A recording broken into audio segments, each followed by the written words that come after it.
Welcome to the INFOWARS Nightly News. I'm David Knight. It's Monday, October the 14th, 2013, and here are our top stories. Tonight, domestic opposition continues to gate veteran memorials. Then, Michael Savage joins the hunt for missing nukes. And food stamp recipients ransack a Walmart. That's next on the INFOWARS Nightly News. Because let me tell you something, when these things implode like this, it'll implode so bad that the globalists won't even be able to ship in food and stuff for themselves.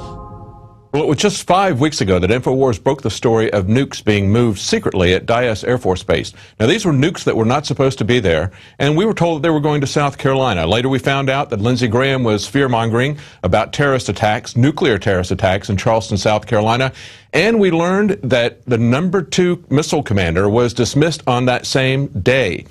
Now, when that happened, a retired Air Force General Eugene Habinger said, "I know of no other case ever of a deputy commander who was relieved for cause." Now, he was the commander from 1996 to 1998, and it was a nonsense charge. He's not been charged by local authorities.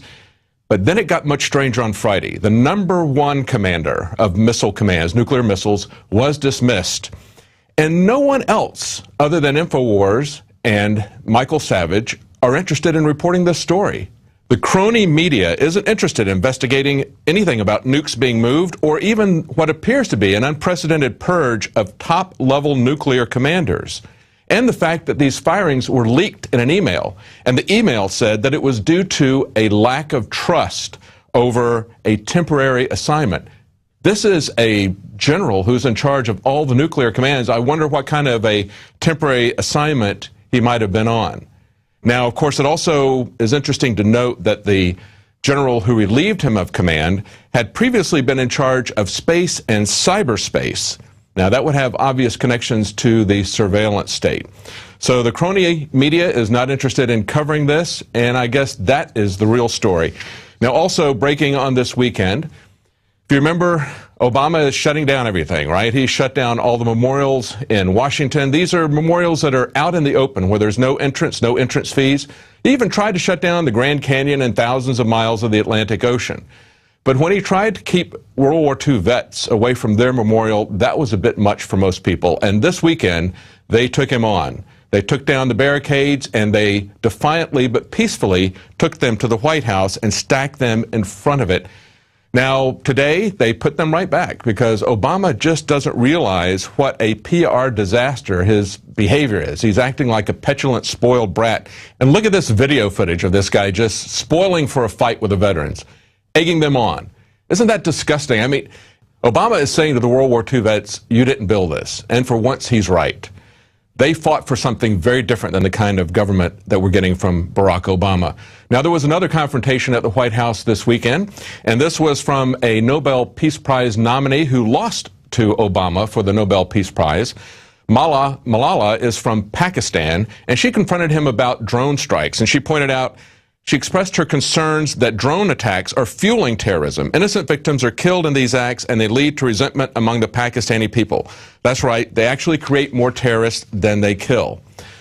Now, we're being warned all the time by the mainstream media that irreversible damage is going to be done to the economy if we don't take care of this next crisis coming up on Thursday, the debt ceiling. This is what they're typically saying. The deadline for Congress to raise the government's limit is 3 days away. Treasury Department officials are warning that if lawmakers do not reach an agreement by Thursday, the government will default on its debt for what is the first time ever with an asterisk.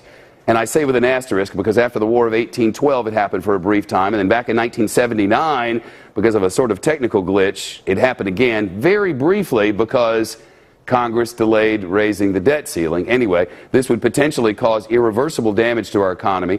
An INFOWARS article points out it's a much bigger asterisk than Shepard Smith said. The U.S. has repeatedly defaulted on debts. It's not just at the War of 1812. It was the Revolutionary War. It was also around the Civil War on greenbacks, Liberty bonds in 1934. And China is alleging that the U.S. has already defaulted by weakening the dollar. When they print massive amounts of money, if you've got a debt with someone and you decide you're going to pay them back with monopoly money that you've just printed with a fiat currency, that's a way of defaulting. Are we going to allow the government to grow the debt by another 5 or 6%? That's what they're looking for with the ceiling. They're going to use that ceiling. They wouldn't call for it and demand it if they didn't need it. We've got to stop the spending. And the irreversible damage that's being done to this country is not by refusing to go into greater debt. It's by shipping our jobs overseas, taking away labor, taking away our income-producing ability, and now we're going to be transferring away small businesses, local businesses, as well as our wealth with things like the Trans-Pacific Partnership. On Friday, Mike Adams was on the Alex Jones radio show, and he was talking about the unfinished and unusable Obamacare website, and he pointed out that there would be major catastrophic issues if the EBT site were to go down, and the very next day, that's exactly what happened. So what does it tell us about society when we see this happening? How did people react? So the EBT card food stamp recipients ransacked Walmart stores. Walmart tried to work with them and tried to give them some leniency to let them purchase things even though they couldn't verify if they had any money on their EBT account. And the story goes on to report that one woman who racked up $700 worth of groceries had only 49 cents on her card. And when the database came back online and card purchase limits were suddenly restored, the card holders abandoned their full carts and just walked away. That's why you should be concerned about the kind of fragile infrastructure we have and the kind of moral conditions that we have here in America. And you should also be concerned about another infrastructure, not one that's falling apart, but one that's being built, an infrastructure of tyranny with the TSA and with secretive courts. We learned today that the NSA gets a green light from a secret court. This is their own court. DNI Clapper has decided to declassify a court decision and disclose publicly that the government filed an application with the FISA court seeking renewal of the authority to collect telephony metadata in bulk, and that the court renewed that authority. Well, isn't that nice? We've had the pretense that courts can change the Constitution. Now we have the pretense that secret courts can change the Constitution without any argument, without any debate, without the public even knowing what is in these court decisions. Take a look at this decision here.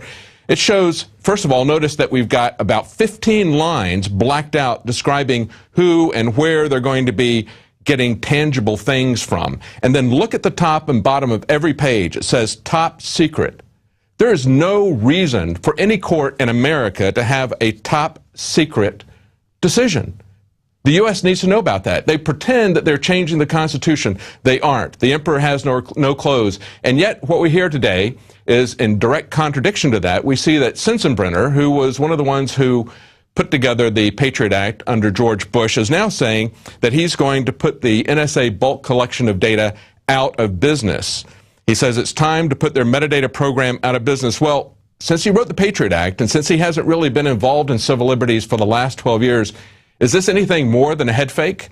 Is he really kind of concerned that this Frankenstein monster that he's created, he needs to distance himself from it now that he sees the peasants picking up pitchforks and torches? I think that's all there really is to it. If he's really serious, we'll see them shut down the FISA court and we'll see him put in jail the judge that issued this decision, as well as the FBI people and the NSA people who are using that decision. Well, it's not just the feds who are getting into the Tyranny Act. It's also at local state government. And we got a special report right after the break with Alex Jones showing you what happened in Austin this weekend. Welcome back. There are people at all levels of government that are just itching for a crisis, real or imagined, to show that they have power. This is what Alex Jones encountered today. They call it security, but really, the nanny state is mastering the people, totally enslaving them into a prison, the so-called security state. It's all by design. Talk about how ridiculous the city of Austin is. It's a couple days after major rains, and they will shut sometimes for weeks all the Greenbelt Trail entrances because of the nanny state saying it's too dangerous for people to even get near rapids. That's like saying shut all the roads down because some pedestrian might walk out and get hit by a car. And of course, that is thousands of times more dangerous. And it's just like they've banned dodgeball and now playing any ball games at most public schools. This is the nanny state. They want you trained to be an absolute, total prisoner while the government trains specialized paramilitary forces with armored vehicles and tanks to kill you the instant you don't follow orders. And the TSA says, we will arrest you if you make jokes about us. You are also reminded that any inappropriate remarks or jokes concerning security may result in your arrest. We appreciate your cooperation while these measures are in effect. The idea that this has to be shut down, they say, because people might walk a half mile down here to Barton Creek, just shows the prison that they built in the name of safety. And that was actually done with the Chinese emperors by the bureaucratic class. They turned them into prisoners in the name of safety and security. That's what's happening to everybody right now. Honeybees kill 200 plus people a year. That's more than terrorists. We need TSA down here to protect us from honeybees. I mean, we've got to be protected. Of course, I shouldn't joke around. They're making people wear helmets in England and now in places like New Jersey to play soccer. Shouldn't give them any ideas. 14 out of 20 Austinites in the questionnaire we did on the street, we have video of it, should make everybody wear helmets to walk down the street. Can I get you to sign my petition to compel people to wear helmets while they're walking? Sure. Awesome. Can I get you to sign up to make everyone wear one? No, it's like... To just go Would ahead. that be a mandatory law or something you're saying? I mean, I hope so. We can get it passed. Well, I think UT, we're super trendy, so we can get it. What starts here changes the world. I'm down for it.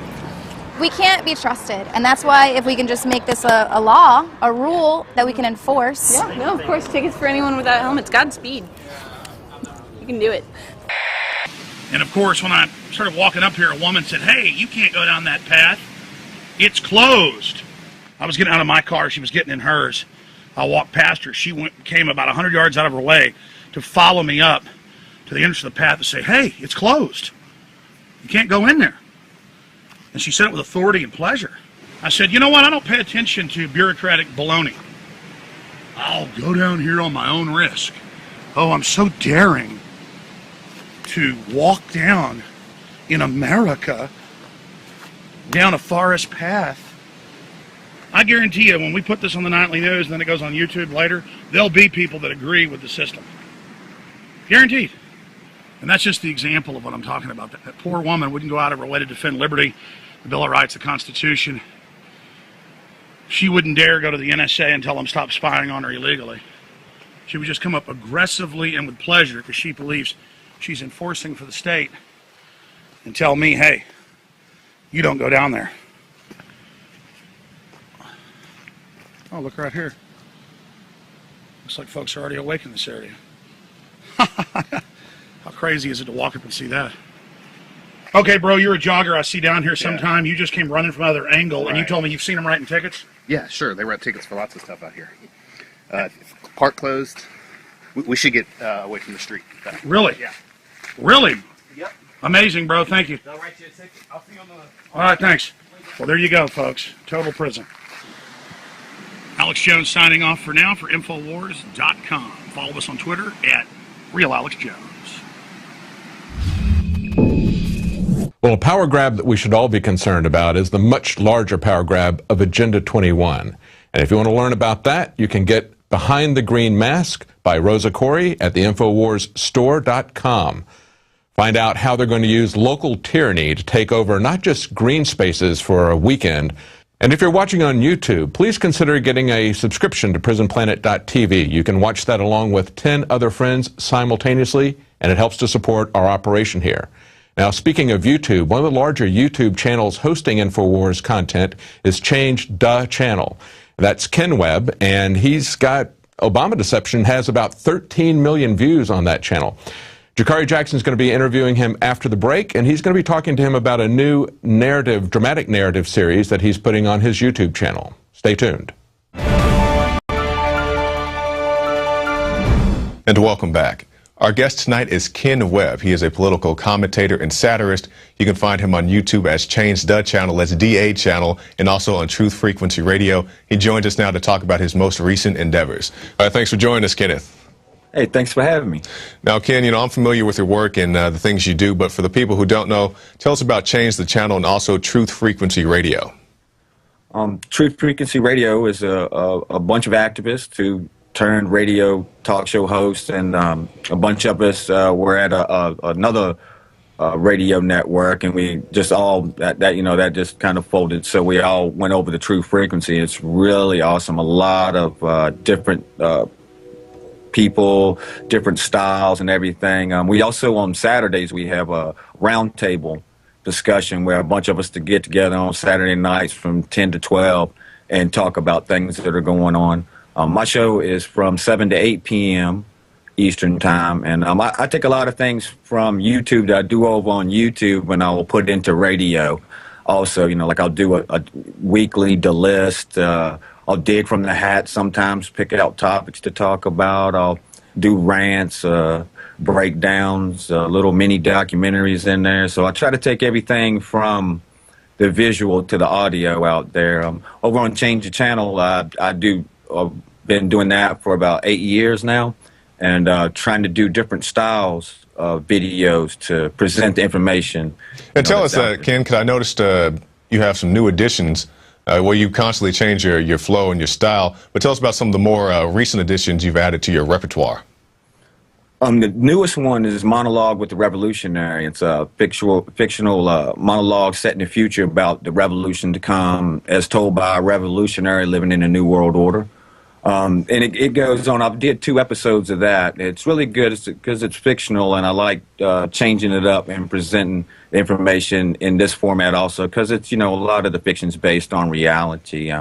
In the story, we'll learn about the future. As the story continues, you'll learn more and more about it, because they've just got 2 episodes up now, and they're about 2 minutes each, and about what led up to all of this. So you'll learn as it goes along what led up to the point that the character's at, what happened during the armed revolt of 2020, which was it was talked about in the 2nd episode, which we pretty much know that was all squashed, and what happened to his family and his home, all the while showing what's happening at the present, with the struggle, what things are like, how people live, under what conditions, how the revolt is rebuilding basically from scratch after the 2020 revolt, tactics and technologies, excuse me, being used, which I really like as, being the writer of something like this, is thinking about what tactics that would be employed after an armed revolt had been squashed. Information would be golden,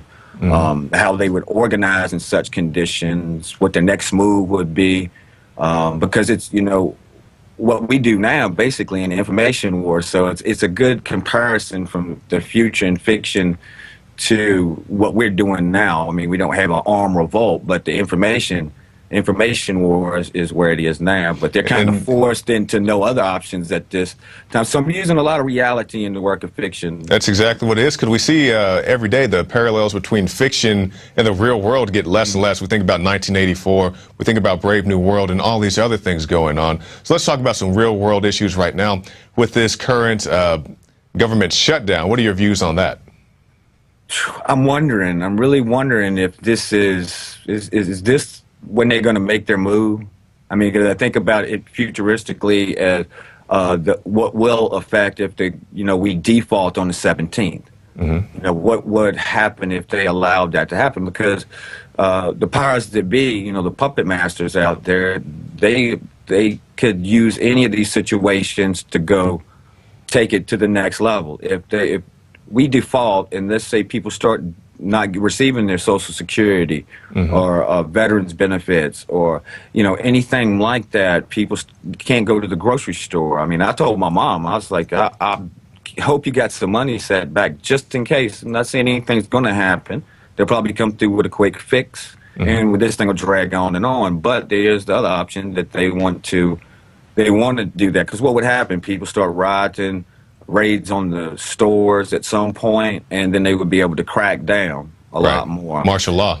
Right. So it's a possibility. I don't know. I kind of go back and forth. I'm not good at predictions, really, but I think that this could be an opportunity for them to do a lot of things if they wanted to. Or allow through, like the furloughed workers, something to happen like some kind of false flag attack of some sorts. And we definitely don't want to see that. But something that's not a prediction, we see all these veterans not being allowed to go to their own memorials, things that they built with their own blood, sweat, and tears.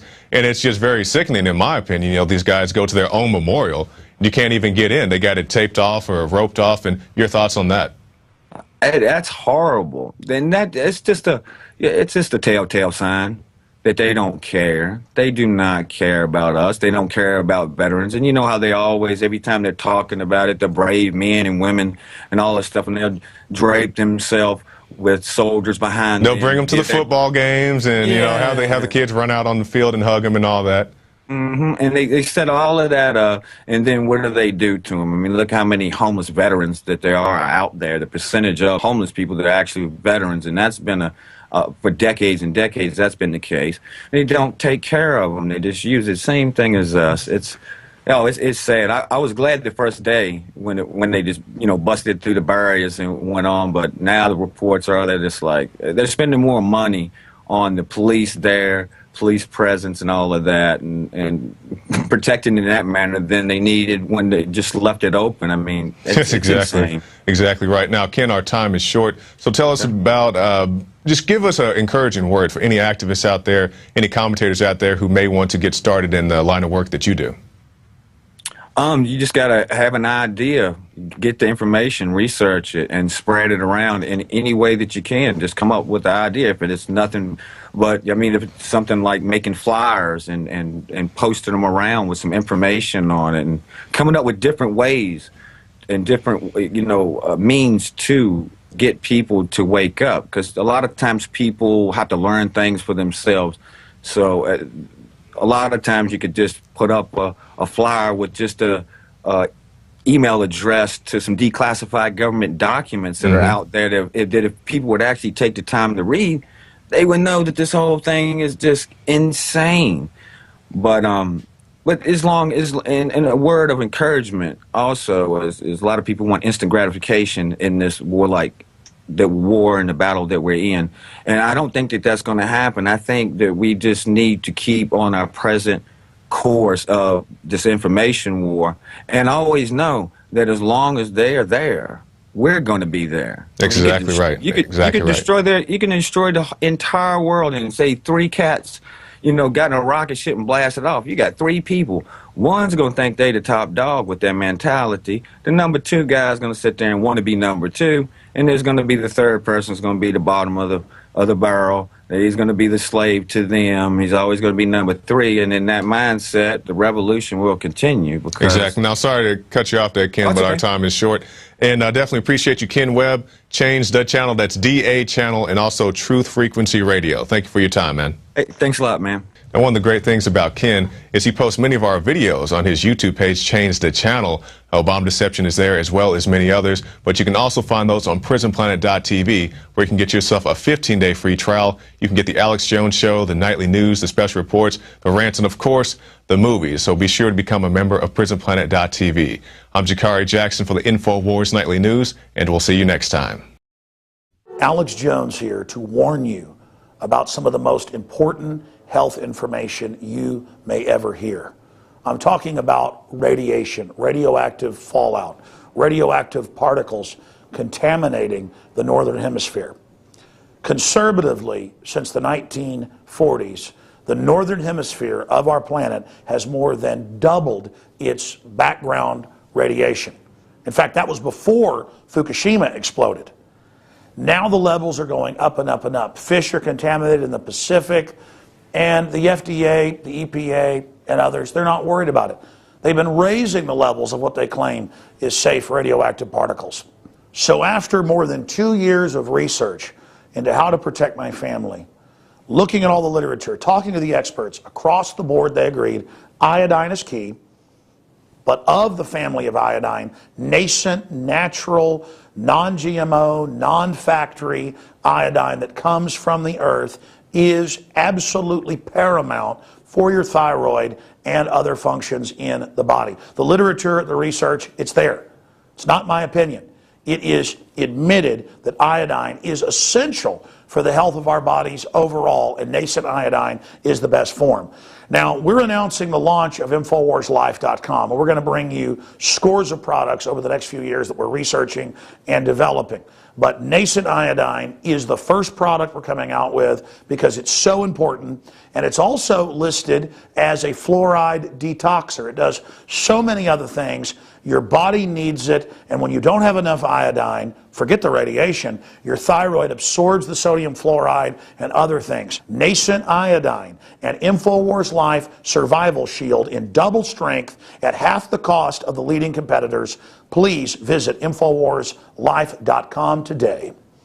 Introducing Pro One. All of your filtration in one system, portable, on the go. No more do you have 2 or 3 filters to just reduce sodium fluoride. You have a system that cuts out the sodium fluoride and up to 95% of hydrofluorosilicic acid. Advanced manufacturing technology combines silver-impregnated white ceramic with new Aquamedics advanced media for removal of fluoride and other heavy metals, all in one filter element. It is the only one that does it, and out of the gate, we have it discounted at 10% off with promo code WATER. This is the only system that in one unit helps reduce or remove pesticides, herbicides, chloramines, ammonia, and chlorine, hydrofluorosilicic acid, the most common form of fluoride not covered by other fluoride filter brands, and sodium hexafluorosilicate. Get your Pro Pure with the new Pro One filter today at InfoWarsStore.com or by calling 888-253-3139.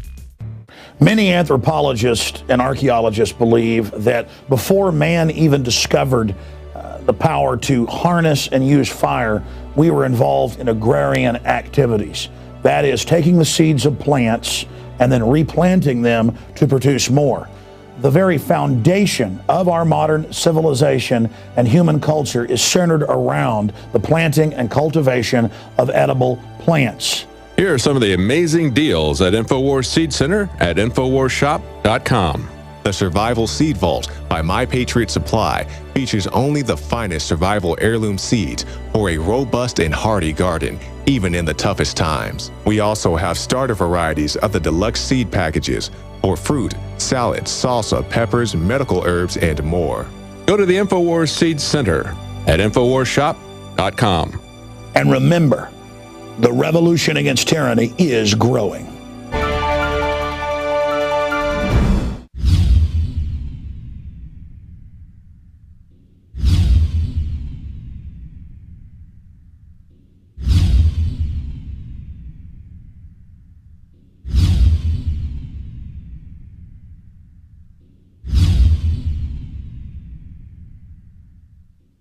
Now you can watch The Alex Jones Show live as it happens at Infowars.com/show. You'll find links to all of our content there and a free 15-day trial for Prison Planet TV. More than 60 movies and documentaries all in one place at Infowars.com/show.